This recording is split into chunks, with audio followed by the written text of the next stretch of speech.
السلام علیکم ورحمت الله وبرکاته. ګرانو محترمین دوستانو، زه سید برغه حقیار نن یو ځل بیا ستاسو درانه حضور ته د ښکلې شانته ویډیو سره حاضر شوم. ګران محترمین دوستانو، موږ تاسو نن ویډیو په دې باره کې دی چې موږ څنګه کولی شو خپل د موبایل د سکرین لپاره دومره سټایلي ویل پیپر په لاس راوړو چې په لیدو سره ډېر دوستانو ته حیران پاتې شي. لکه مثلا ګران صاحب، تاسو د زما د موبایل پر سکرین باندې کوم ویل پیپر چې تاسو وینئ، کوم سټایلي ویل پیپر، تاسو هم په ډېر اسانه طریقه سره تاسو کولی شئ خپل د موبایل سکرین دومره شودار کړئ. تاسو صرف تو ګورئ، په لیدو سره به ډېر دوستان ورته حیران پاتې شي. نو ګران دوستانو، زموږ سید حقیار یوټیوب چینل ته سره سبسکرایب کړئ، د ګنټې نشان پر وروسته آل نپشن پر وي چې تر سره مخکې زموږ د اولاد ویډیو تر تاسو پورې در ورسیږي. یا وروسته ویډیو ته لایک هم ورکړئ او په کمنټ کې هم ولیکئ چې نایس.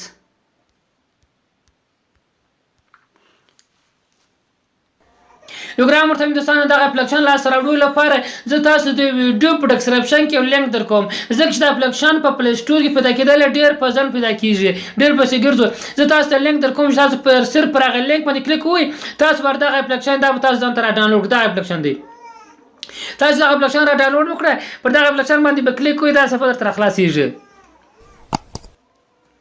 تاسو ته ګورئ دا صفحه ته راځي، بیا تاسو دغه ایډ لیکئ، دلته لیکل شوی دی سیټ ویل پیپر، پر دا ځای باندې به تاسو کلیک ګران څنګه تاسو ورته پر داسې مه کلیک کړئ. دلته تاسو ته دغه صفحه راځي، پر دا ځای لیکل تنظیم کاغذ دیواري، پر دې باندې به تاسو کلیک ووهئ.